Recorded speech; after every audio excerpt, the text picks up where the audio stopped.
you didn't know the way. 'Cause we are wandering in a foreign land. We are children of the promise of the faith. And I long to find it. Can you feel it too? That the sun that's shining is a shadow of the truth. This is a far country. This is a far.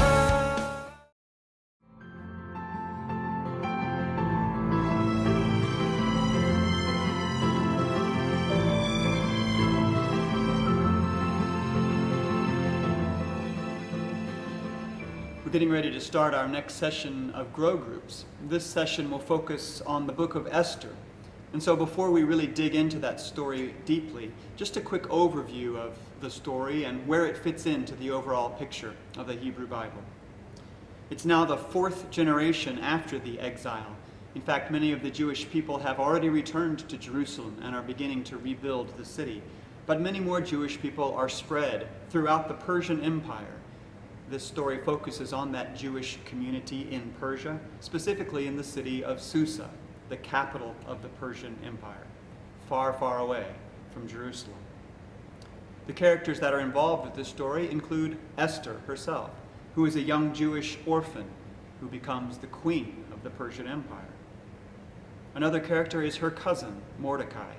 Mordecai actually adopts Esther and raises her as his own. Mordecai himself serves on the royal court in Susa.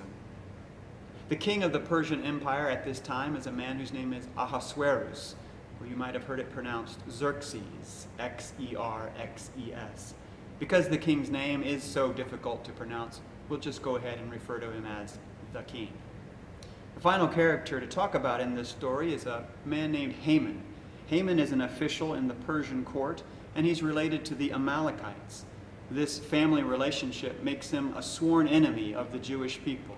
So he is a hereditary enemy for Mordecai and for Esther. This story fits into the scripture by giving us a story of irony and unexpected twists.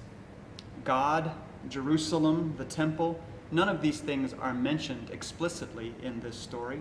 There are no prayers that are offered, no sacrifices are made, and no prophecies are uttered. The Jewish characters in this story don't even seem to follow Jewish laws. And yet the presence of God is throughout this story.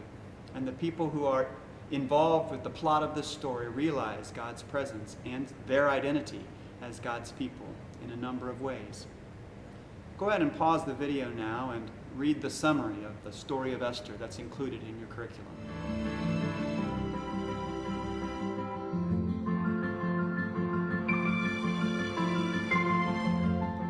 I love the book of Esther. It's one of my favorite books in Scripture, not only because it's one of the few books that's named after a woman, and a woman is one of the main characters, but also I think it speaks to all of us. Doesn't matter what your gender is, doesn't matter what your age is.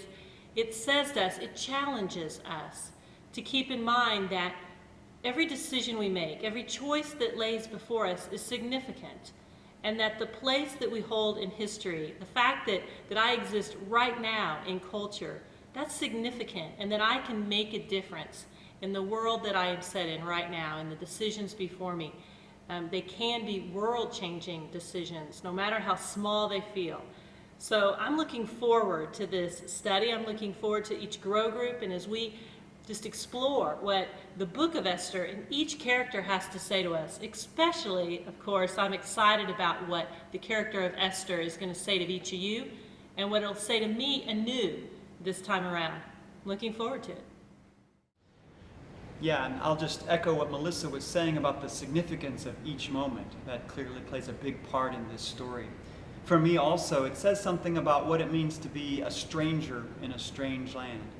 By that I mean Mordecai and Esther, Jewish people living in the midst of the Persian culture, and they had to be reminded of who they were and of whose they were, that they belonged to God.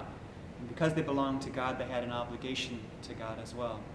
I think all of us can relate to being sort of disconnected from our culture and needing a reminder of who we are who we belong to, that we do indeed belong to God.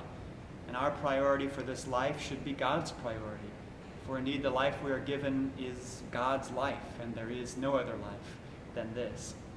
I look forward to see how we will grow together as we explore the story of Esther.